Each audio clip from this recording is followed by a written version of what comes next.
Salut tout le monde, on est ravis de vous retrouver en live avec le pote Mathéo pour ce nouvel épisode des balayeurs. On se rappelle qu'on se retrouve tous les dimanches en fin de matinée. On va pas dire 11h Mathéo, à parce 11h. que ouais, bah oui. en vrai des fois on dans la a besoin d'un peu tranche plus de d'heure, temps. On précise pas les minutes, c'est tout. Ouais, exactement. On espère que vous allez tous bien, que vous avez vécu un beau week-end de hockey. On a eu du gros hockey de jouer ces derniers jours en Magnus, en D1, en NHL, un peu partout. Là où jouent nos Frenchies aussi, donc quel que soit le championnat qui vous passionne, on est sûr que vous avez vécu des émotions fortes, en tout cas sur les derniers jours, ça c'est certain. On ne peut vivre que de belles émotions avec le hockey français, Sylvain. Eh oui, c'est clair, exactement, notamment avec le hockey français, mais pas que. On a aussi des fans de NHL qui peut-être regardent l'émission. De hockey suisse aussi. Et voilà. On adore aussi, mais il y a trop de matchs en fait, c'est ça le problème. Ouais, faudrait qu'on fasse que ça, quoi. Mais bon, on a d'autres occupations. Les ligues sont passionnantes. Et la NHL, c'est des petites heures un peu compliquées côté européen pour la suivre, mais ça reste toujours sympathique à suivre, et puis on vous en parlera tout à l'heure. D'ailleurs, j'aimerais bien avoir votre retour, ceux qui regardent la NHL sur Beansport, compris est-ce que c'est cool, est-ce que les commentateurs sont bons, enfin globalement, est-ce que vous appréciez Ça me ferait plaisir d'avoir ce retour-là. Déjà pour la Continental Cup, c'était vraiment pas mal. Ouais, c'était un galop d'essai. Puis apparemment, ceux qui filmaient, c'était le staff des Brûleurs de Loup. Après, c'est commenté par deux légendes françaises, mais visiblement, ça s'est bien passé côté Beansport. En plus, c'est diffusé à côté sur la chaîne YouTube des Voleurs de Loup, mais moi, j'ai pu regarder le dernier match, et c'était vraiment réussi comme diffusion, et ça prouve qu'on peut faire quand même de belles choses. Ouais, et il faut dire qu'il y avait déjà des spécialistes de NHL au sein des équipes de Beansport. Donc eux, ils ont même pas eu à recruter en fait. Finalement, je m'étais quand même renseigné au cas où. Ah oui. ça peut être sympa de commenter des matchs NHL. Mais non, ils ont un super staff déjà. Vraiment, ils ont des bons spécialistes, dont Benjamin Bernard, que certains connaissent peut-être. Penguin Zach sur Twitter, sur X maintenant. Donc voilà pour la petite parenthèse. Donc du coup, si vous regardez, si vous avez pris l'abonnement, dites-nous ce que vous en pensez. Pourquoi on a pris un peu plus de temps ce matin pour préparer, c'est parce que j'ai eu quand même des infos assez majeures qui concernent le hockey français, Mathéo. Donc voilà, bien sûr, je préserverai ma source de ça, mais c'est une très bonne source liée au monde de l'arbitrage, on va dire au sens large. Ça va bouger énormément du côté de la Fédé suite au fameux rapport des deux arbitres canadiens. Je sais pas si tu te rappelles, Mathéo, mais il y avait eu un audit. Il y a un audit de commandé et qui était en cours, du coup, qui s'est terminé avec deux anciens arbitres de NHL québécois. Audit qui a coûté un certain prix, logique. Qui a les clubs de Magnus et un peu de D1, je sais plus, mais les clubs de Magnus en tout cas ont payé. Ont payé pour ça. Et il se trouve que les décisions vont être très fermes et ont déjà commencé. Pour parler un peu radicalement, les têtes vont tomber et le système va changer complètement. Alors on sait pas encore, moi j'ai pas d'infos sur ce qui va être mis en place maintenant, mais ce qui est sûr, c'est qu'il y a beaucoup de ce qui était en place qui va être complètement modifié. Donc voilà les infos que j'ai aujourd'hui. Je dis bien que je mets ça quand même au conditionnel dans la mesure où il n'y a pas eu d'annonce officielle de la Fédé, mais n'empêche que je suis assez sûr de mes sources quand même. Je pense qu'on part vers cette orientation-là qui est une dissolution déjà de la CARJ. La CARJ qui était la commission de l'arbitrage, où il y avait Fabrice Hurth et Julien Avavian, qui depuis une bonne dizaine d'années étaient très impliqués au niveau du monde de l'arbitrage français, et donc cette CARJ va être dissoute, pardon. Je vais réussir à parler français, mais c'est un sujet un peu complexe, donc on essaye de vous donner maximum d'éléments. Donc dissolution de la CARJ, et dissolution a priori aussi de la CIRJ, la commission d'infraction des règles du jeu, qui est en fait tout simplement tout le monde la connaît, quand il y a les communiqués, c'est ça, les communiqués début de semaine sur les suspensions, les suspensions après les matchs, cette commission-là. Ok, je découvre en même temps que nos spectateurs ces informations. Ouais, donc oui, c'est une source que je protège bien sûr de mon côté, mais c'est quand même hyper essentiel. Je voulais vous en parler ce matin, et j'ai pris un peu plus de temps pour bien relire les infos qu'on m'a données. On va attendre que tout ça soit officialisé, mais quand même, c'est très fort. Et là, ce que je viens de vous dire, ça a été annoncé aux personnes en question. Oui. Donc voilà. Okay. Donc ça c'est sûr, et aussi extrêmement majeur et qui dépasse le cadre de l'arbitrage. A priori, on part aussi vers un changement à la DTN, ce qui est pas rien. Donc c'était Christine Duchamp qui était à la tête de la DTN. Donc voilà, là aussi changement. C'est totale refonte. En fait, si tout cela se confirme dans les jours et semaines prochaines, c'est quand même du très très lourd. et ça va modifier le paysage lié à l'arbitrage et puis le paysage du hockey français un peu aussi. Donc voilà, il va y avoir des nouvelles personnes en place, hein, forcément, une nouvelle organisation autour de ça. Mais en attendant, je sais de sources certaines là aussi qu'il y a énormément d'inquiétudes du côté des arbitres justement, qui avaient justement des référents qui se doutaient bien que ça allait bouger après l'audit, hein, et que l'idée était quand même de faire évoluer les choses, mais là qui sont un peu dans l'expectative, donc qui vont attendre que ces décisions se mettent en place concrètement, mais surtout qu'on leur donne l'avenir, quoi, qu'on leur dise qui est quoi, qui fait quoi, comment, etc. Donc voilà, sujet pas anodin. Donc voilà, c'est une bombe, hein. Les amis de Flanc de Match qui rigolent, c'est sûrement Brice là en me disant c'est quoi ta source? C'est une très bonne source, voilà. C'est Evian. C'est ça, ma préférée, de la bonne haute source. Donc voilà, on pense de manière générale à tous les arbitres qui sont un peu dans le doute en ce moment et qui doivent continuer d'œuvrer sur les patinoires. Voilà, on espère que tout cela sera pour le meilleur. Et puis, faut quand même saluer l'implication sans faille de Fabrice Hurth et j'ai oublié son prénom, de Julien Avavian, pardon, qui qu'on apprécie ou pas les hommes ou pas, ils se sont investis considérablement au fil des années pour l'arbitrage, donc ça c'est quand même à souligner de ce côté-là. Voilà, c'était pour la petite page d'actu un peu chaude qui est quand même essentielle, quoi. La petite bombe, la petite exclue les balayeurs. Ouais. Et j'en profite aussi pour saluer nos amis sur Kik. Ouais, et puis alors, Plan de Match a fait des super papiers sur l'arbitrage. J'ai pas eu le temps de tout lire encore. J'avoue que je sais, peut-être qu'il y avait ces éléments-là en partie aussi dedans. C'est possible. Probable. En tout cas, on les salue et allez voir surtout le contenu qu'ils font qui est super intéressant. Et donc voilà, on me confirme que Fabrice Hurth a bien été. En tout cas, on lui a montré la porte de sortie par rapport à son rôle à la Fédé. Merci aussi du retour qu'on a eu tout à l'heure sur la LNH. C'est notre petite question. Sur Bean. C'est on retrouvait le côté époque canal. J'allais venir dessus aussi. Donc, visiblement, c'est bien. Les horaires sont vraiment abordables. Ça aussi, c'était à souligner. C'est des matchs qui sont bien placés. Ça parle de Laurent Bellé. C'est Nino qui nous en parle. Et qui parle d'objectivité, un petit manque d'objectivité de ce côté-là, donc ça peut être en effet un petit peu lourd. Qui est gapençais, Laurent, je crois. Il me semble, ouais. Ouais, il vient des Alpes, quoi. Donc, non, mais il connaît son sujet quand même, il connaît son affaire. Non, il n'y a aucun doute sur ça, mais oui, peut-être qu'il y a un parti pris. Moi, j'avoue que j'ai pas fait attention à ça, mais en tout cas, la diffusion était de qualité. Et puis c'est pas n'importe qui commente et ça reste à souligner. Et c'est drôle aussi, j'ai vu un message passer sur la Continental Cup et Dunkerque, je sais pas si tu l'as vu, c'est le moment passé, mais oui. On est très heureux. On va en parler des Dunkerquois tout à l'heure, mais on va attaquer un peu sur la Magnus quand même, qu'on fasse un point sur les résultats de notre Ligue Élite française. Avec les 2 journées qui se sont passées, hein, on a pris l'habitude en une semaine, maintenant on a 2 journées à chaque fois à débriefer entre guillemets. Et il y a eu du but. Ouais. Qu'est-ce que tu retiens d'ailleurs de manière générale, Mathéo, toi, de ces 2 journées? Il y a des dynamiques qui se confirment. Et puis, à la limite, j'ai l'impression qu'on retrouve un semblant de tableau comme on pouvait l'imaginer en début de saison, au fur et à mesure. Et c'est plus dur là en bas de tableau. Les équipes qui ont pris beaucoup de points en début de saison, qui étaient prêtes, là, ça devient plus difficile. C'est un peu comme le même constat qu'on avait fait la dernière fois. C'est qu'en début, c'était homogène, tout le monde commençait, tout le monde avait envie. Tu vois, le début de saison, c'est normal, tout le monde est frais, entre guillemets. Là, on voit quand même qu'il y a des écarts, clairement des écarts tout court entre certaines équipes. Il y a des équipes qu'on voit à la même position maintenant depuis plusieurs semaines, notamment Amiens, qui reste à cette 5-6e place. Amiens au milieu du classement, voilà, ils ont posé les coussins, les oreillers, ils y restent. Je sais pas s'ils signeraient pour finir 6e. Je serais curieux de savoir si c'est une place qui leur conviendrait ou pas. Pas sûr, j'ai l'impression qu'ils aimeraient bien quand même passer devant. Et surtout, Amiens a 2 matchs en moins que Marseille, de ce que je vois. Ouais. Donc ça, c'est pas anodin, quoi. Mais Marseille, Amiens, leur place, c'est la 5e place. Hein. Ouais. Je pense que c'est ça.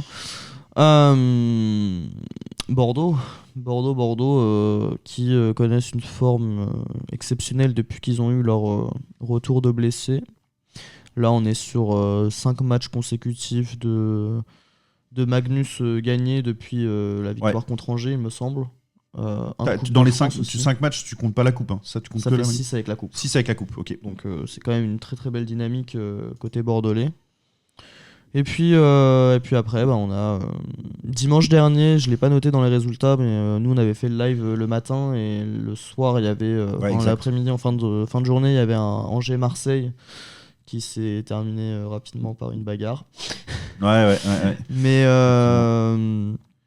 Mais ouais, non, on voit quand même des dynamiques. Il y a suspension à titre provisoire d'ailleurs pour Robin Gabory. Ouais, pour Robin Gabory. C'est un sale geste.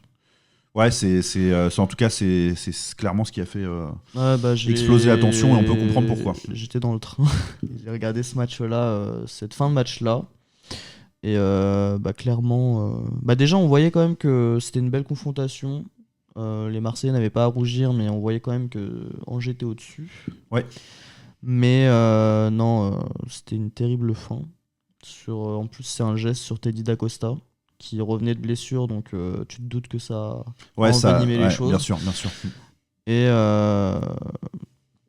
Et puis oui, suspension à titre conservatoire. Et puis il y a Nino qui nous confirme, même qui nous donne l'information. Moi j'avais vu que si pour l'instant ils n'ont pas pris de décision, c'est parce que le club d'Angers a demandé à revoir les images à la Fédé pour statuer.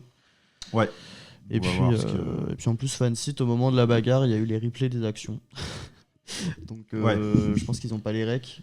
Parce que en fait, au moment où t'as le début, et puis il commence à avoir vraiment 4-5 bagarres en même temps. S'ils enregistrent en dur aussi. Je sais pas si je suppose, mais en tout cas, pour le public en lui-même, ils n'ont clairement pas pu assister à la bagarre. C'est peut-être pas plus mal, mais. Mais en tout cas. Ok, une vidéo de la bagarre sur France OK. Ouais, samedi, moi j'ai vu la vidéo aussi. Ok, mais sur Fansite, ça a été coupé. Ok, donc à savoir d'où viennent les images, je sais pas trop, j'avoue. Il y a une dynamique qui est un peu moins positive, c'est celle de Chamonix aussi, qui a perdu ses 2 matchs de la semaine, et qui du coup voit Grenoble passer devant, et puis finalement ce trio se confirme en tête, même s'il y a des écarts considérables, puis je crois qu'il y a 10 points entre Angers et Grenoble. Et puis Ouais. Mais Grenoble, total, parce qu'on l'a pas mis dans le programme, mais en fait on est obligé d'en parler. Yerkiao. Oui, bien sûr. C'est vrai. Refonte de l'effectif. La Coupe d'Europe a été, je pense, vraiment une énorme goutte d'eau qui fait. Franchement, moi j'en ai parlé sur mon compte perso sur Twitter, mais je pense pas que c'était le coach le souci. À un moment, quand tu tires en moyenne 50 tirs par match, c'est pas lui qui tire. Hein. Non, je suis en partie d'accord avec toi, mais en même temps, faut que ça tourne, quoi. On est d'accord, mais début de saison, on avait clairement, moi j'avais clairement dit qu'il y avait un problème défaillant dans cette attaque. C'est vrai, parce que on sait que l'effectif était trop léger pour toi pour tout mener de front. En tout cas. Et limite, ils ont fait les ajustements trop tard parce que là, ils sont éliminés. Et Marcus Sorberg, le Norvégien, qui a seulement 2 buts en 16 matchs. Il le vire après la Continental Cup. Zachary Dano qui était venu en essai de Chambéry. C'est marrant, moi j'étais persuadé qu'il reviendrait rapidement à Chambéry. En fait, c'était pas le cas. À la base, c'était un essai et il devait, si ça passait pas, retourner avec Chambéry. Il est quand même resté 2 mois et 2 points en 16 matchs. Donc c'est pour un étranger, il prend la place d'un étranger. Moi. Franchement, Grenoble, je pense qu'il aurait dû passer par une autre équipe pour tester la Magnus. Là, En tout cas, c'est Grenoble, c'est quasiment ce qui se fait de mieux en Magnus. Donc, puis si t'es Chambéry, c'est. Enfin, je vais pas dire que c'est facile de scorer là-bas, mais tu sais, quand t'as les jeunes de Grenoble qui viennent et tout, t'es amené à pas surperformer. Mais est-ce que Zachary Dano dans une autre équipe de D1 aurait eu ce rendement-là ? Je pense que j'ai des doutes. On verra. On verra bien. Mais après, il revient à Chambéry. C'est vrai. Mais après, je pense que c'est un contexte favorable pour les offensifs. En tout cas, quand il y a Mathias Bachelet, Fabien Der, etc. qui redescendent. Voilà, ça peut faire des associations sympas. Surtout qu'il jouait avec Labbé aussi. C'était le tandem, Alex Labbé. Tandem très fort Très déçu qu'il ne soit pas resté en France. Ouais, c'est vrai. Vrai jeune talentueux. En plus, il est avec 20 ans. Ça pour les équipes de Magnus, tu vois, à la limite entre Labbé et Dano à la place de Grenoble, moi j'aurais pris Labbé. Ok, intéressant. On s'engage au balayeur. Mathéo s'engage. Ouais, je m'engage. Je vais te faire une petite chronique en fait. Mathéo s'engage. Comme ça, t'auras ton petit coup de gueule de 1 minute à chaque. Et Nino, il est d'accord avec moi. Et oui, il y a eu le poste de gardien aussi. Stepanek, c'est moyen. Mais pour moi, l'effectif de Grenoble est vraiment limite. Bon, c'est pas mal, Stepanek quand même. Ils font les réajustements trop tard. Je l'ai dans ma draft, donc je suis obligé de le défendre un peu. Tom Aubrin fait une meilleure saison que Stepanek. Ouais, il va falloir que tu changes ton backup sur ta draft là. Ah bah là, attends, c'est mon équipe, j'ai changé depuis un moment déjà. J'avais confiance en Tom, pour moi il y avait concurrence. Mais non, Grenoble, je me mets à la place des supporters de Grenoble, je pense que c'est compliqué. Hein. Surtout là, les 3 matchs à la Continental Cup. Bon, on va pas s'étaler dessus, on en a parlé la semaine dernière, mais je pense pas que la solution c'était de virer le coach. Ouais. Mais bon, apparemment, il voulait déjà partir en fin de saison. Donc, ils ont juste précipité les choses. Ok. On verra ce que l'avenir dira pour Grenoble. Mais bon, en attendant, il n'y a pas de drame au classement de Magnus. C'est juste que maintenant, il n'y a plus la Coupe d'Europe à jouer. La saison manque un peu de saveur, quoi. Bah, maintenant, ils vont se focus sur la Magnus. Hein. À la limite, c'est peut-être limite plus dangereux pour les autres équipes de savoir qu'ils jouent que sur un tableau maintenant et qu'ils doivent rattraper la saison. Là, maintenant, c'est Edo Terglav qui revient. Ouais, avec Jean-François Dufour, là, c'est ce que Nino nous dit aussi. Ça fait pas l'unanimité, c'est vrai, je l'ai lu aussi. Moi aussi. C'est le jeu à l'américaine, ils appellent ça comme ça, qui décevait pas mal à Grenoble. Là, c'est vrai que Kirkiao, coach finlandais, il avait apporté une toute nouvelle touche à l'équipe grenobloise. C'est un jeu bien plus plaisant à suivre. Et là, tu repars sur l'ancien. Si tu essayes de faire du nouveau avec de l'ancien, là, c'est l'intérim jusqu'à la fin de saison. Mais on sera vite fixé sur le. Parce que bon, ils ont quand même une certaine marge en Magnus contre la plupart des équipes. Mais pas contre Rouen, pas du tout contre Rouen même. Ce petit match de coupe là, j'ai hâte de voir. Bien au-dessus. Ouais, j'ai hâte de voir le match de coupe quand même qui va être spectaculaire. C'est peut-être l'occasion justement de transformer cette saison un peu triste côté Grenoble pour l'instant en saison excitante. Parce que là c'est sur un match, mais après le vainqueur de ce match-là sera le favori pour la suite avec Angers. Donc ça va être intéressant de voir ça quand même. Grenoble-Angers en finale, ça peut être sympa comme affiche. On verra ce qui se... Mais moi je prends tout comme affiche. Moi je prends un Dunkerque-Chambéry en finale, je prends tous les jours. C'est bon ça. 2 journées en clair-obscur aussi pour Cergy qui même pas en clair-obscur, ils ont fait 2 belles journées au final parce qu'ils ont perdu de peu contre Rouen à domicile et après ils ont passé un savon à Marseille.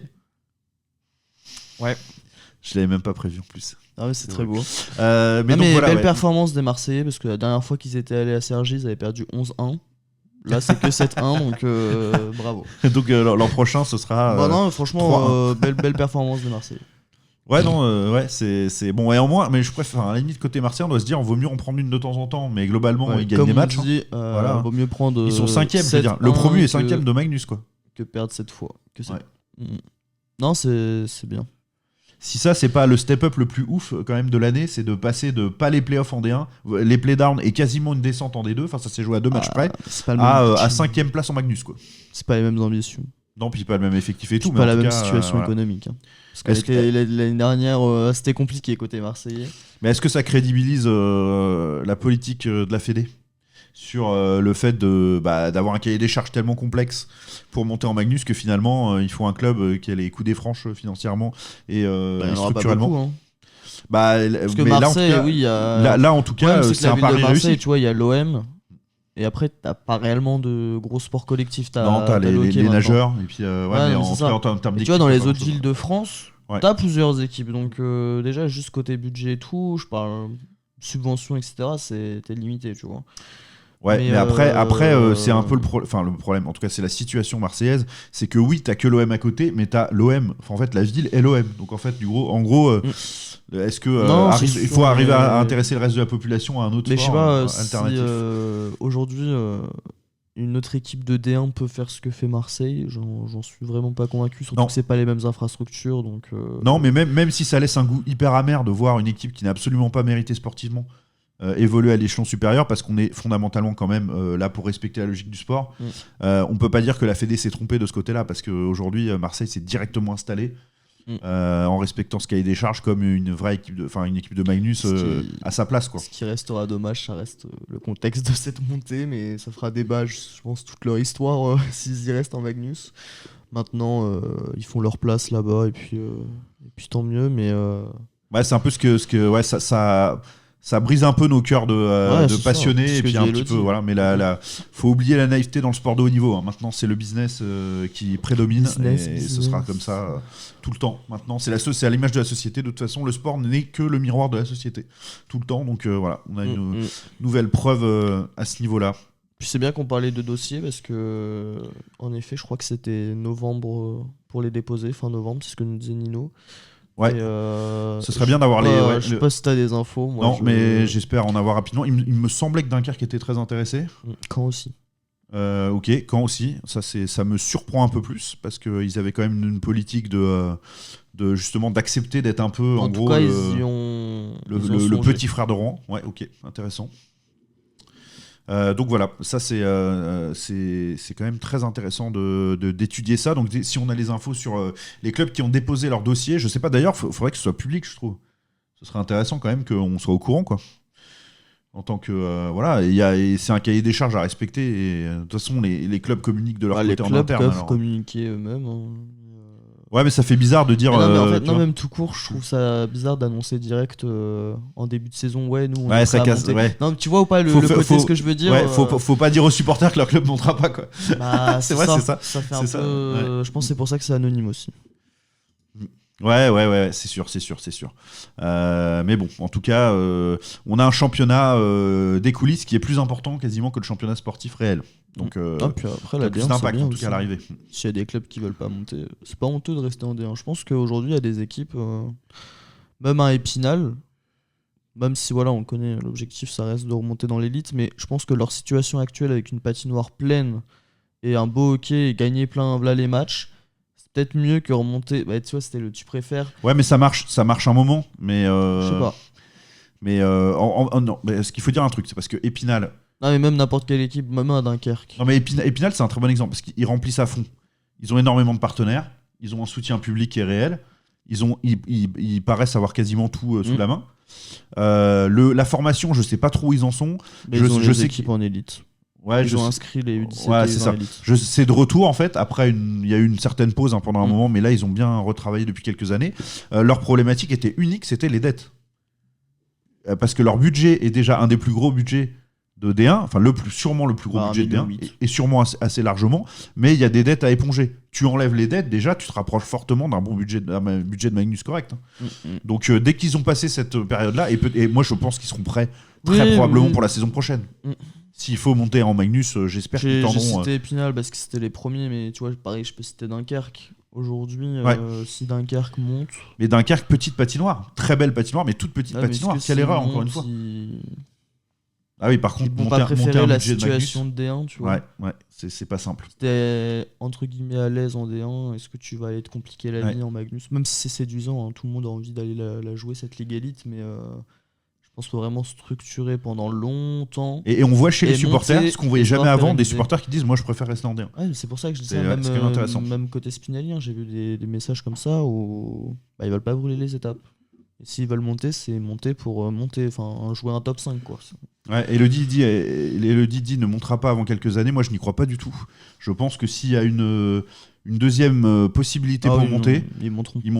Dans les 2 ans. Et de toute façon, après, c'est extrêmement contre-productif de faire des finales ou de gagner des titres et de pas monter. Ils monteront. Parce qu'au bout d'un moment, les partenaires ne comprennent pas, quoi. Puis les équipes sont construites pour. Ouais.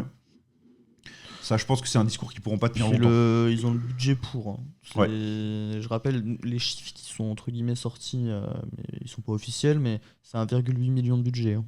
Budget club, sûrement. Ouais, je peux pas croire que c'est le budget que de l'équipe D1. Hein. Non, club. Oui, que le budget club. Donc après, il faudrait regarder comment c'est réparti. Mais oui, c'est très intéressant. C'est sûr. Et puis c'est sûr qu'avec la Magnus, tu augmentes tous tes partenaires d'un certain pourcentage. Pour moi, ils sont capables de faire la maille et de retrouver une place en élite et de l'assumer, je pense. Si on a... Mais et puis les dettes, au pire des cas, tu les aplanis sur plus longtemps. Et voilà, je pense pas en soi que ce soit un problème. Il faut faire un petit tour de table avec les partenaires publics quand même, pour espérer une petite aide supplémentaire. Voilà, mais moi, je suis pas trop inquiet pour eux. Je pense que ça le fera. C'est bien, justement, ça nous fait le cas parfait pour... On n'a pas parlé d'Anglette. Ah oui, bah oui, tu peux parler du bas de tableau. Non, mais c'est vrai.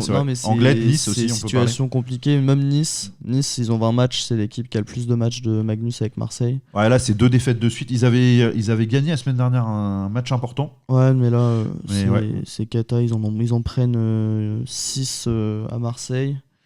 Après, contre Bordeaux, c'était un peu plus serré à domicile, mais situation ça fait 0 points pareil. C'est cadeau. Et puis Anglet, ils ont leur première victoire depuis longtemps.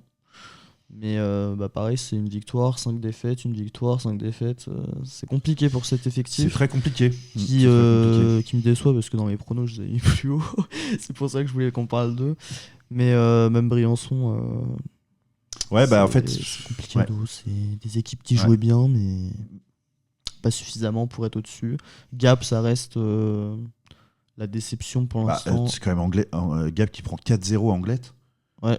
Franchement, alors que tu sais que tu joues une équipe de bas de tableau. Ouais, c'est vrai.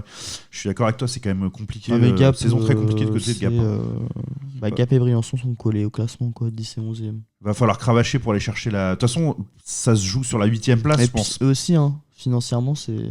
Ouais, ça n'a jamais été simple. Je sais pas si t'avais suivi, ça parlait d'une fusion quelques années entre les deux clubs. Ah mais c'est le jeu, c'est tout le temps. Tu verras apparaître ça tout le temps. Ouais. C'est comme les histoires de nouvelles patinoires à Tours. Tu verras, c'est un truc que tu entendras parler tous les 2 ans ou tous les 6 mois. Mais c'est tout le temps. Mais je pense plus que ce serait une bonne idée maintenant. Ah non, puis même c'est des supporters. Non, pareil, ça tu le places où l'équipe, le club. En fait, quand tu fais ça, le club, tu le places à Gap ou à Briançon? Non, mais tu perds. De toute façon, tu perds. Ouais. Tu le placeras à Gap évidemment parce que c'est la grosse patinoire et tout. Je pense que voilà, mais ça n'a pas de sens de faire ça. Non. Il y a 2 clubs qui. Non, puis c'est 2 clubs historiques aussi. Voilà, et puis qui ont leur place en Magnus. Franchement, Briançon a. Ça se fait galéré, plus les fusions. Ça ne se fait plus. Il y a longtemps, ça se faisait, mais maintenant. Faut se méfier parce qu'on a l'impression qu'on va avoir le double de budget, etc. Mais ça marche pas comme ça. Non. Du tout. Donc ça, effectivement. Et puis tiens, en passant, on adore parler des bons jeunes et tout. Est-ce qu'on parle d'Enzo Cari, quoi? Excusez du peu, 2 buts, 1 passe. Je ne connais pas ce joueur, Sylvain. C'est un joueur de D1, lui. C'est ça, je pense que les Tourangeaux seront pas mécontents de le récupérer quand il sera disponible parce que il est en train de faire son trou en Magnus et pas qu'un peu. Ouais, on n'est pas surpris. À la hauteur de son talent. Ouais. C'est pas pour rien que Tours va en finale de D1 l'année dernière, il y a grandement participé. Même si c'est pas que lui, mais il a quand même montré. Carrément décisif, j'ai envie de dire. On peut dire qu'il a carré l'équipe. Mais il est excellent là. C'est Carry le S. il continue sur cette lancée et puis il était capitaine de l'équipe de France Junior. Puis là il est à Bordeaux, il montre tout son talent. Déjà à Anglet, il montrait déjà au début qu'il avait un truc au-dessus. Là, à Bordeaux, il confirme entre guillemets. Et sur le plan comptable, ça devient très très intéressant pour lui. Il grappille entre le premier et le second bloc, donc il a la confiance du coach, de ses coéquipiers, parce que ça fonctionne sur la glace. Et Bordeaux sans Polodian, qui a disparu.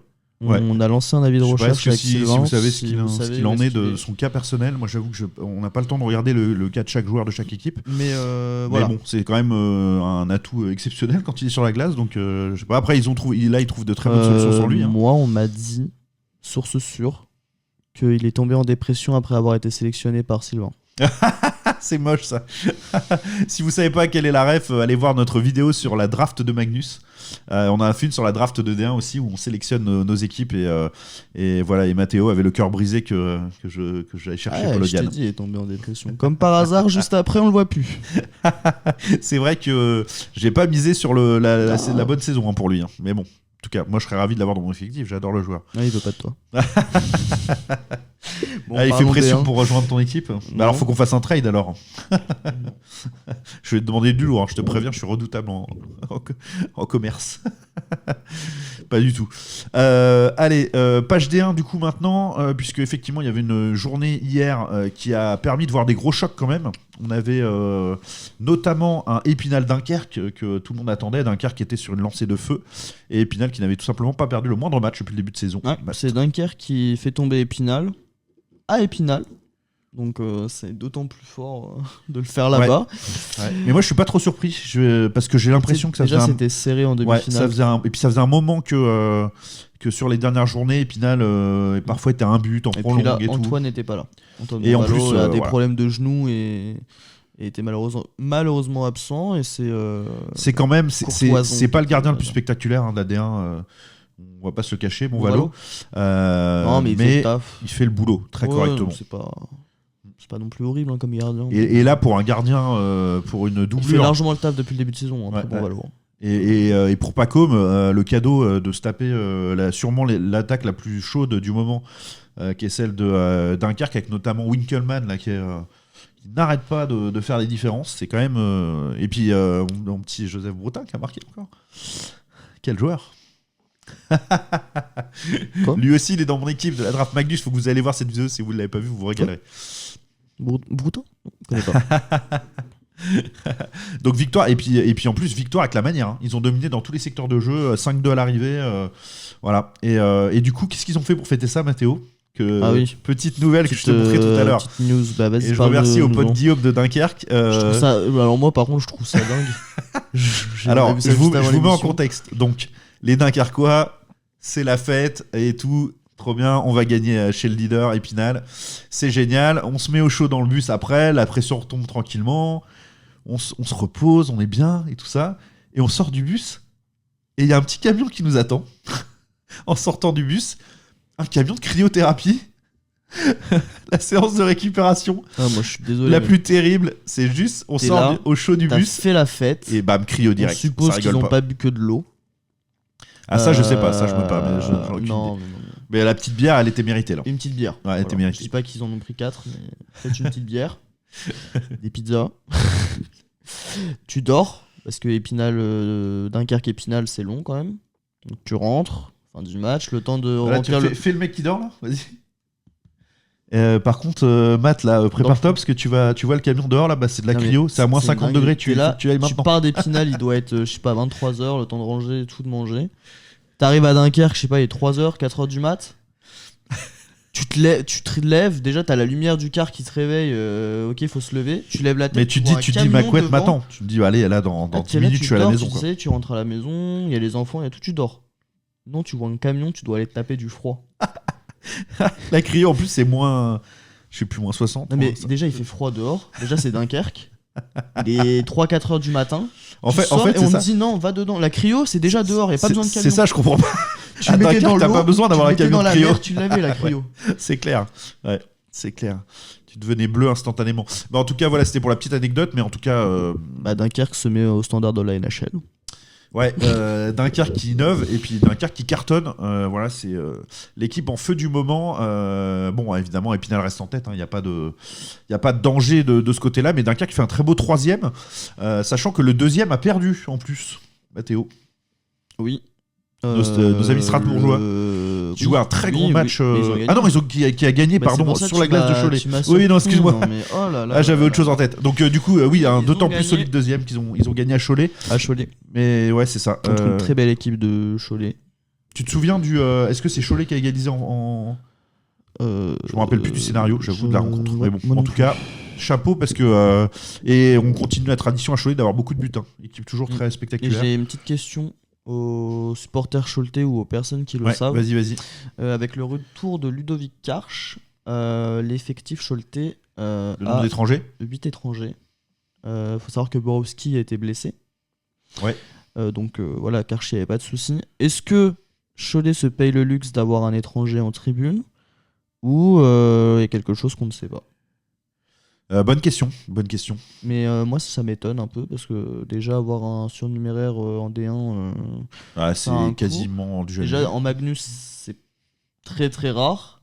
Or le top 3 et encore il y a peut-être Grenoble et Rouen qui se le permettent parfois. Grenoble surtout. Non, c'est rare. Mais là Cholet qui est pas non plus le top budget de la D1 se permettent d'avoir un étranger en plus.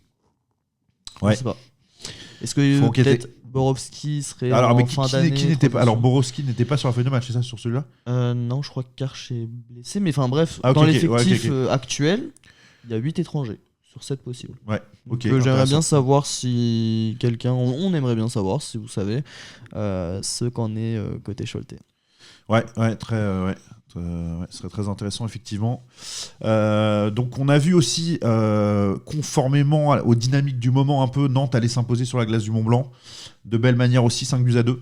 L'attaque nantaise avec Jagger Williamson Jäger et Rook Russell. Ouais, défenseur américain d'East Coast. Ouais, qui cartonne doublé de Jäger et dernier but de Benoît Vallier. Ouais, exactement. Et je crois aussi un gros match de l'autre Canadien qui joue devant, là, que j'aime beaucoup, j'ai oublié son nom, il m'échappe un peu, mais qui est très bon aussi. Genre de petit gabarit hyper dynamique aussi. Je l'ai, mais je l'ai. Tu l'as ? Je vais le rechercher. Pendant ce temps-là, tu peux faire le tour. Mais ouais, je vais faire le tour. Mont-Blanc-Nantes, complicado un peu pour le Mont-Blanc, qui a d'habitude réussit plutôt pas mal à domicile.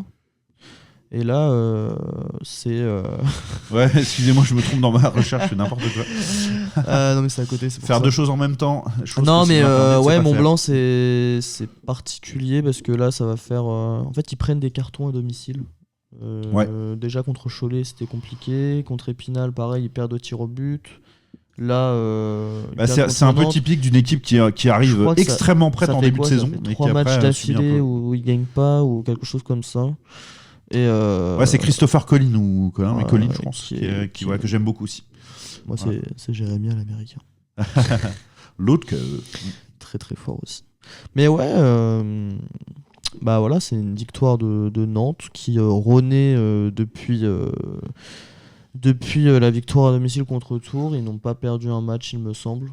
Donc non, ça cartonne. Une série de victoires et ils vont remonter. Là, ils ont un match en moins par rapport à tout le monde, dû à la problème de glace contre Caen. Mais Nantes, ça, c'est un gros choc qu'on attend aussi. Nantes, attention, parce que c'est effectif, large top 3. Ouais. Large top 3 sur le papier. Ouais, Caen qui s'est dépatouillé d'un match qui n'était pas simple à Morzine au final. Il l'emporte 6-4. Il y a eu un moment un peu décisif avec un 4-3. Avec un retard de jeu sifflé contre le gardien Jimmy Darrier de Morzine, et derrière ça marque direct en powerplay. Donc ça fait un peu la diff sur le match qui était quand même relativement serré. Preuve que ce sera pas simple de gagner à Morzine quand même. Ça reste c'est une belle équipe. Très bons étrangers. Anthony Morta reprend bien le flambeau par rapport à Stéphane Gros, et on pouvait se poser la question par rapport à la transition, mais ça fonctionne bien. Ça reste un bon tacticien français qui a longtemps été dans l'élite. C'était un bon choix. Il y avait deux matchs aussi de bas de tableau, on pourrait dire, deuxième partie de tableau pour être plus exact, notamment un derby francilien Neuilly-Meudon qui a tourné en faveur des visiteurs. Il y a eu 2-0 pour Meudon, après 2-2, après il y a eu 3-3. Hyper serré. Et puis là, au bout d'une minute de prolongation, Meudon qui tout simplement gagne. Ouais, c'est ça fait quand même une différence entre le fait de gagner. Les buteurs meudonnais sont toujours les mêmes, Schoffelt, Kaufmann, les Nord-Américains. Ouais, c'est les étrangers qui tournent. En prolongation. C'est un défenseur qui a marqué. Et oui, Mr. Alex Pizarrik. Voilà, bien connu de l'AD1, qui est outre une personne extrêmement attachante et sympathique, qui est aussi un très bon défenseur offensif de D1 quand il est à 100% en tout cas. Vraiment un super joueur. Et en plus de ça, n'hésitez pas à le suivre sur ses réseaux sociaux, parce qu'il est extrêmement doué, une caméra à la main. Et un appareil photo à la main d'ailleurs. Oui, c'est ça, parce qu'il est très fort en photographie. C'est super ce qu'il fait vraiment. Très sympa sur la. C'est un chic type. Ouais, franchement, très très bon gars. On est content pour Pizarrik, pour Alex, sur ce coup-là. S'il veut faire de la reconversion, on l'invite chez les balayeurs. C'est clair que pour le blog, il n'y a pas de problème sur la qualité des vidéos. Ça sera très intéressant. Très talentueux, Alex. Ouais. Quelqu'un qui a de multiples talents. En effet. Et puis l'autre match, c'était Valenciennes qui accueillait Chambéry.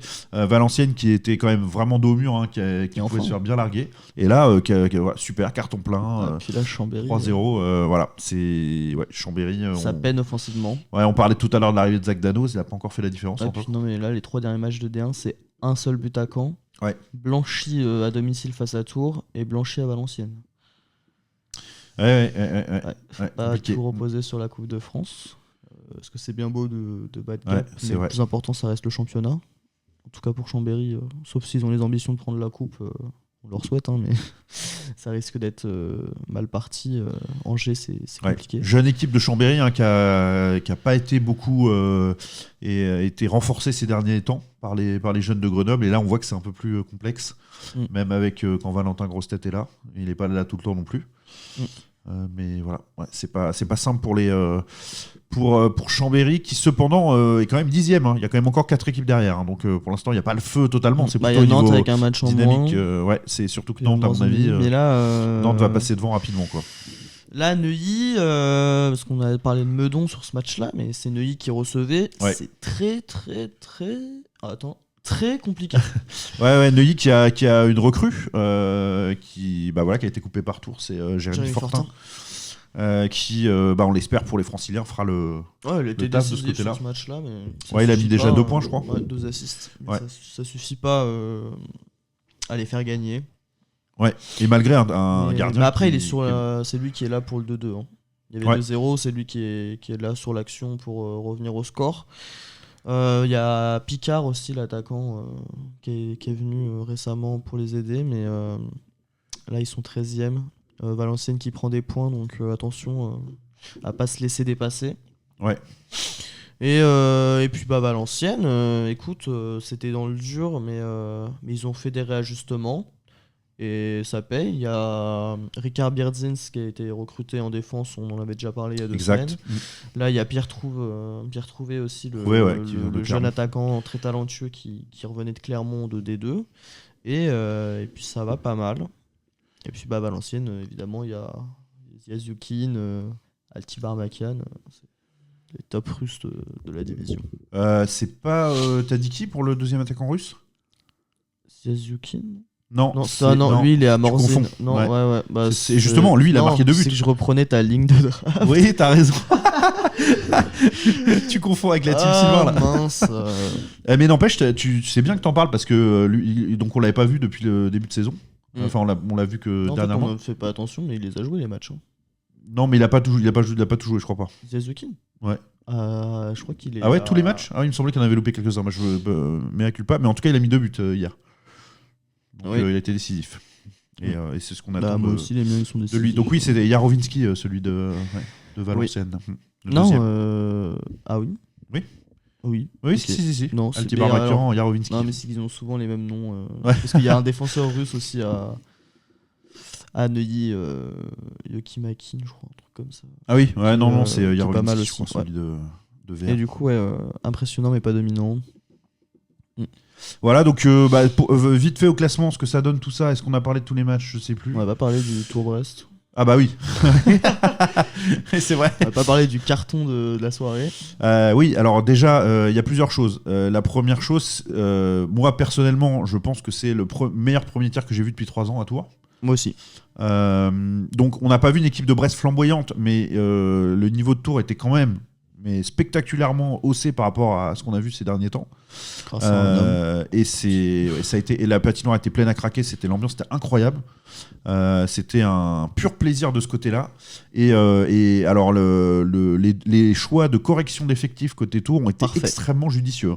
Parce que Carter Falk, depuis qu'il est arrivé, apporte de la robustesse, de l'implication. Alors, c'est propre, c'est quand même un attaquant. Pour les gens qui suivent pas la D1, Carter Falk, c'est un attaquant.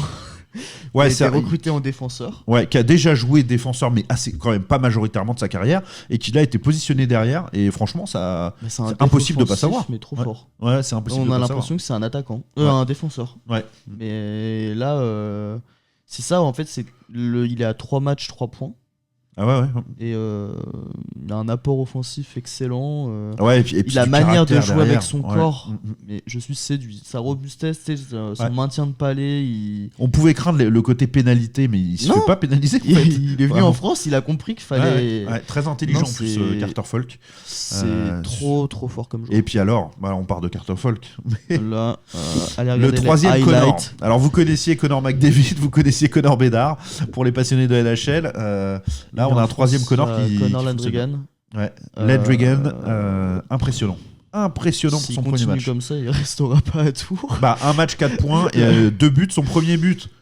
Voilà, excusez-nous, il y avait une toile d'araignée. On lui a laissé un mètre. Lucarne là depuis 5-6 matchs à Tours. Attendez, je nettoie. Ouais. Impressionnant. Très très bon à l'entraînement. Déjà, j'ai eu l'occasion de le voir. Et là, il a confirmé en match. Grand sourire. Il est facile avec le palais. Vraiment, c'est une super recrue. Il s'amuse. Et quand tu vois, quand le coach annonce qu'il y avait des clubs de Magnus sur lui, tu dis pourquoi pas. Pourquoi pas vu le niveau. Et puis son deuxième, il est presque surpris de réussir à passer encore. Ça passe. Ça passe, c'est ça. C'est ça. Ouais. Compliqué. Donc gros carton. Et puis le très jeune Thomas Bellegarde, qui vient de la Ligue junior majeure du Québec, il a fallu logiquement un peu de temps pour s'acclimater. Puis c'est un très jeune joueur. Il a marqué à Chambéry, ça l'a libéré. Voilà, il en a mis 3. Voilà, comme ça au moins c'est réglé. Pas des petits buts. Hein. Non. Et puis bien techniquement. Voilà, et puis ça, en tout ce qui est powerplay, on associe les deux. Alors les deux sont pas sur la même ligne. Non. Normalement, mais en powerplay, c'est pas plus mal. Ça te fait 2 bons blocs en powerplay. Et toute l'équipe, de manière générale, s'est complètement libérée sur ce match. Ça a été une immense, grande et belle fête. Compliqué de choisir des MVP sur ce match. Ouais. Oui, d'ailleurs, on en a choisi 2 à Tours. D'habitude, il y en a qu'un de chaque côté. Mais là, Bellegarde et Connor ont été excellents, mais même défensivement, Tiramani, etc. Très très la défense a été très bonne. Tout le monde a fait un grand match. Et Sébastien Rébon, parce qu'on voit le 6-1. Le problème, c'est que Sébastien, on ne peut plus parler de lui parce que chaque match, il est exceptionnel. Il est au top. 94 de pourcentage d'arrêt en moyenne. Il a eu peu d'arrêts à faire, mais ce sont les matchs les plus compliqués pour les gardiens. Faut savoir rester concentré. Très difficile. Et en plus, en face, il y avait quand même Monsieur Alexei Myrtov, entre autres, et puis Joey Dubé qui était sacrément en feu, qui est d'ailleurs l'auteur du but brestois. Mais alors la passe de Myrtov sur le but, parfaite. Joey Dubé là, c'est 12 points en 4 matchs. Ouais. Mais bon, ça n'a pas suffi pour les Brestois. Moi, je l'avais pas vu en vrai encore parce que Brest, ça fait loin. Le physique est hyper impressionnant. Physique impressionnant, et puis son calme, sa maîtrise. Tu comprends la carrure NHL quand tu le vois devant toi. Tu fais ok. Parce qu'on voit des joueurs grands dans le championnat français, mais déjà Kubalik, tu te rappelles, des frigos comme ça. Kubalik, c'était le même physique. Ouais, un peu. C'était vraiment un bien grand, bien carré de l'Est également.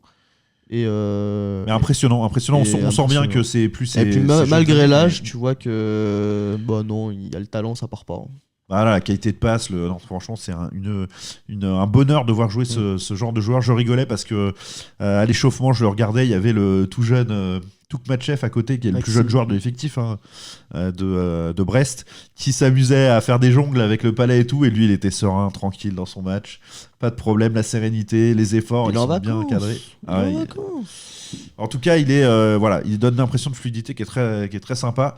Mais bon, ça change pas la place au classement d'ailleurs de Tours. On va faire le point au classement maintenant pour dire que on en a parlé. Épinal, Strasbourg, Dunkerque, très beau trio de tête. Caen qui est juste derrière. Opportuniste là qui assume son statut. Et puis ensuite, une sorte de ventre mou avec Cholet, le Mont-Blanc, Brest qui est encore devant Tours, mais qui voit Tours revenir à un petit point seulement. Ouais, Mont-Blanc, Brest, Tours, ça se joue à 3 points. Voilà, donc c'est clairement le ventre mou actuel. Et puis ensuite, Meudon, Chambéry, Nantes qui continue sa remontée, mais voilà, un match en moins en plus. Donc des points de pénalité, un match en moins, et néanmoins une grosse série qui devrait, que les Nantais espèrent poursuivre évidemment par la suite. Et puis Morzine, Neuilly, Valenciennes pour le bas de tableau. Ouais, la D1 de toute façon on pouvait pas la pronostiquer parce que c'est impossible à pronostiquer. C'est une ligue extrêmement complexe, c'est vrai. Mais ce serait intéressant de voir par rapport à la projection de plan de match où est-ce qu'on en est. Eux, ils font des camemberts, etc. avant les matchs. Ouais, c'est vrai. Je crois qu'ils nous avaient placé 8ème en plus. Ouais. Ça, c'était avant l'arrivée de Connor. Maintenant, je crois qu'on est top 3. En tout cas, je crois de mémoire, en termes de points, Thomas Bellegarde était extrêmement 49, bien. Je crois. Ouais, très, très, très bien placé. Dans les top. Donc, maintenant qu'il est accoutumé, on va voir comment ça fait. Il partait de loin, là, quand même, parce qu'on n'a pas mis beaucoup de buts en début de saison. Le successeur de Mathieu Ayotte, un petit peu. Et même si dans la technique c'est pas pareil, on voit quand même qu'on a affaire à du joueur technique et vraiment bon pour le coup. C'est vrai. Il y avait des petits doutes. Personnellement, j'avais des petits doutes au début sur Thomas Bellegarde et sur son adaptation au hockey professionnel. Parce que c'est un joueur qui venait du junior majeur et qui a quand même que 20 ans. Mais ça a l'air de le faire. Et puis, c'est pas plus mal pour la D1 d'avoir des joueurs de ce talent-là. C'était un gars qui était quand même à 1 point par match en junior majeur. Ça reste la meilleure ligue junior du monde. Ouais, c'est vrai, c'est vrai. Tout à fait. Tout à fait. Impeccable. On va peut-être passer à une page Frenchie pour terminer. Quelques petites infos, Matt, que tu as pu glaner à droite à gauche. Ouais, ça sera moins complet que d'habitude. Je pense que la prochaine fois, on se réservera sur un live une vraie chronique franchise où on pourra revenir sur tous les Français comme on l'avait déjà fait à l'époque. Là, j'ai pris en compte surtout les Nord-Américains. Donc Louis Boudon, on avait dit qu'il était monté en AHL. Ça a duré un match et il a été rappelé en East Coast. Ouais, il faut s'accrocher. C'est un monde qui est extrêmement compliqué. Donc, il y a avec de toute façon les clubs de AHL et d'East Coast encore moins ne gouvernent absolument pas sportivement. Ça se passe là-haut en AHL et après ça descend au fur et à mesure. Après, il est redescendu en East Coast et il a marqué direct. Bah, très bien. Ouais, ça c'est super. Ça montre qu'il sait pas. J'ai le niveau. Reprenez-moi. Ouais, très bien. Pour eux qui continuent comme ça. Antoine Keller, il est déjà à 15 matchs. Ça va vite. Et voilà, pourcentage d'arrêt proche de 90. Il a connu des matchs dernièrement un peu plus compliqués, mais ouais, la concurrence est en train peut-être un peu non pas de pivoter parce que sur l'ensemble c'est juste que Fleming a blanchi cette nuit, mais on verra pour la suite. De toute façon, il est pas mis en danger, Antoine, et faut qu'il continue de prouver qu'il a le niveau là-bas. Complètement, je suis d'accord avec toi. Et puis sinon, Justin Adamo, toujours en AHL, lui. Il peine à marquer, il en a mis qu'un en 6 matchs, mais voilà, il a toujours la confiance de la franchise. Je pense qu'il a un jeu physique, un gabarit, il est capable de s'imposer autrement que par des points aussi.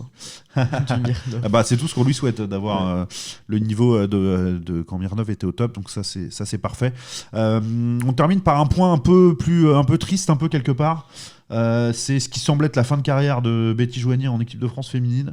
On a vu passer sur le Dico du sport, on les cite parce qu'ils s'intéressent de très près au hockey. De Maxime et notamment Maxime qui est très féru de hockey, qui suit ça à fond un peu partout. Les déclats de la joueuse qui a été mise à l'écart d'après elle pour des raisons un peu obscures de l'équipe de France. Et clairement dans l'article, déjà le titre de l'article c'est j'ai été elle slash à 100%, ouais, vraiment c'est je sais pas si c'est sûrement ce qu'elle ressent ça, mais est-ce que c'est bien à chaud peut-être. Ouais, c'est peut-être un peu compliqué. Bon, elle a l'air de l'assumer, elle a parlé à ses déclarations. Benzema pendant longtemps, ça lui a porté préjudice, mais en gros, elle dit que c'est pas sur des critères sportifs que c'est pas par rapport à son niveau, que certes l'année dernière elle jouait en D2 suisse, mais cette année elle est repassée en élite et que elle réussit, mais tout simplement, ce qu'elle comprend et ce qui lui a été dit, c'était lié à une rumeur. Elle n'a pas expliqué ce qu'était cette rumeur-là, elle a juste signifié que c'était une rumeur. Ouais, c'est un peu obscur. Elle a expliqué que c'était une histoire avec une joueuse et que le coach aurait pris parti pour l'autre joueuse sans confronter les joueuses entre elles, donc c'est obscur. Elle a senti qu'il fallait le communiquer dans la presse, c'est ce qu'elle a fait. Nous, Là pour le coup, je pense que c'est terminé en équipe de France, ça, c'est certain. Après l'article, puis elle a expliqué aussi qu'elle avait été virée des groupes WhatsApp, que la fédération n'avait pas communiqué, parce que en fait, Betty Joigny, pour revenir sur elle, pour celles qui ne la connaissent pas, ça reste entre guillemets une cadre. En termes de nombre de 16 années sélections, c'est impressionnant. C'était paradoxal de la voir ne pas être sélectionnée sans blessure et sans raison sportive, parce qu'elle pointe en Ouais, c'est ça. Après, raison sportive, moi je le laisse au staff, mais après, vu ce qu'elle déclare, la forme lui a pas plu. Elle n'est pas en 4ème division. Non, puis elle a expliqué dans l'article que si c'était pour des raisons sportives, elle, ça la dérangeait pas, mais il fallait lui expliquer que c'était pour laisser place à une jeune ou quoi que ce soit. Mais ce qu'elle a expliqué, c'est qu'elle n'avait pas réellement apprécié la manière dont ça se terminait. Et après, on n'a qu'une version, faut le dire, parce qu'il y a quelqu'un qui a communiqué. Donc, on prend pas parti, mais je retransmets ce qui est dit dans l'article. En tout cas, c'est ce qu'elle dit. C'est un peu dommage pour globalement l'image de l'équipe de France, on pourrait dire. Mais voilà, c'est sur ça, je pense qu'on va finir, Sylvain. Ouais, c'est ça, exactement. On a passé une super émission ensemble avec vous. On vous a quand même donné des bonnes infos, là, je pense. Un petit coin de pub. Bien sûr, vas-y. Un de nos abonnés fidèles qui stream du NHL sur Twitch. Ok. Et il est officiellement affilié Twitch. Ah si, il y a un truc que je voulais vous montrer aussi. Vas-y. Et ce soir, il stream. Voilà, il s'appelle Razorg, R-A-Z-O-R-G-U-E sur Twitch et il fait du NHL. Et ce soir, il est en live, donc n'hésitez pas à aller le voir. Ça lui fera plaisir. C'est quelqu'un qui est très passionné également. C'est un canet d'ailleurs, donc je pense que les fanatiques le connaissent. Et puis voilà, ça lui fera plaisir qu'on lui fasse ce petit coucou. Alors, je voulais vous montrer un petit truc aussi qu'on nous a envoyé. C'est super. Regardez ça, cette merveille. C'est, vous savez qu'on fait des vidéos avec les balayeurs tous les mercredis, un peu plus fun. On diffuse le mercredi ou le jeudi. Un peu plus fun, dit qu'on se fait chier en live. non, pas du tout. Mais là, on est sérieux. On traite de l'actu. On est sérieux. On reste des petits rigolos, mais bon. non, mais on traite de l'actu de manière générale. Mais regardez, moi je trouve incroyable. Donc il y a une vibe IA à fond dans le hockey français. On n'est pas mécontent parce qu'on a quand même fait une vidéo qui a été. On est les premiers à l'avoir fait. Voilà, qui a été. Ça, je dirais. On est quand même, on peut dire. Qu'on a quand même été présent sur le sujet rapidement et voilà, et regardez-moi cette merveille qui a été générée par l'intelligence artificielle, les Français volants de Paris. La crosse là, elle est parfaite, le palais est parfait, l'image est sublimissime, je trouve. Donc comme voilà. Toutes les IA, faut juste pas zoomer sur les gens derrière. Ouais, exactement, les visages, c'est pas. Mais c'est très beau ce style guerre en fait, un peu 39-45, glace parisienne avec des soldats en arrière-plan, des avions, la Tour Eiffel, et puis un aviateur français avec des ailes. Je trouve ça exceptionnel. Le personnage devant avec la Tour Eiffel derrière et c'est incroyable. Et la glace est super bien rendue, les ombres et tout. C'est impressionnant. Donc continuez de vous amuser. On prépare d'ailleurs quelque chose avec un autre fervent supporter aussi. Voilà, on s'est contacté. Tiens, petit message aussi, et c'est vrai sur le Twitch. Alors la trend, je sais pas, mais en tout cas, à Tours, on a créé une affiche pour un événement réel, purement à partir de l'IA, pour le marché gourmand du match de Coupe de France qui était organisé. Alors ça n'a pas été communiqué en tant que tel parce que c'était un peu le jeu de voir est-ce que quelqu'un allait se rendre compte en fait, et absolument personne s'en est rendu compte. Donc voilà, grande première qui avait été faite par le club de Tours, c'est vrai. Des pionniers à Tours. Eh oui, on a essayé de faire ça bien. Ouais,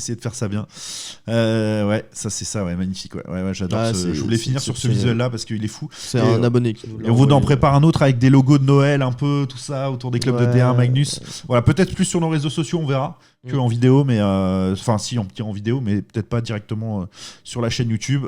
Donc on vous prépare tout ça, et puis on vous souhaite un très bon dimanche, évidemment, à vous tous qui nous suivez en live. Pour tous ceux qui nous regardez en replay, n'hésitez pas aussi à vous abonner, à partager notre contenu, parce que voilà, on a envie de grandir un peu aussi en termes de vues, etc. Et puis de visibilité, et puis de nous suivre sur tous nos réseaux. Ouais, et puis de commenter surtout. Ça, on les lit toujours et on vous répond. Et puis, si vous avez des idées, etc. Là, le visuel, on l'a reçu par mail. Voilà, c'est toujours pareil. Vous nous envoyez un petit mail et avec un dessin, ce que vous voulez. Et on en parlera sur les lives. C'est ça, avec grand plaisir. Et on a pas mal de choses en préparation. Là, on va arriver près des fêtes aussi. Peut-être une petite vidéo autour de cette thématique de Noël, des cadeaux, tout ça. Donc voilà, on a hâte de vous voir tous et toutes dans les vidéos, tout simplement. Et puis en vrai, autour des patinoires, quand on vous croise, c'est toujours super sympa. Toujours un plaisir. Donc à très vite. On vous embrasse. On espère que vous allez encore vivre de nouveau de très belles émotions pour le hockey sur glace sur la prochaine semaine. Ouais. Salut tout le monde.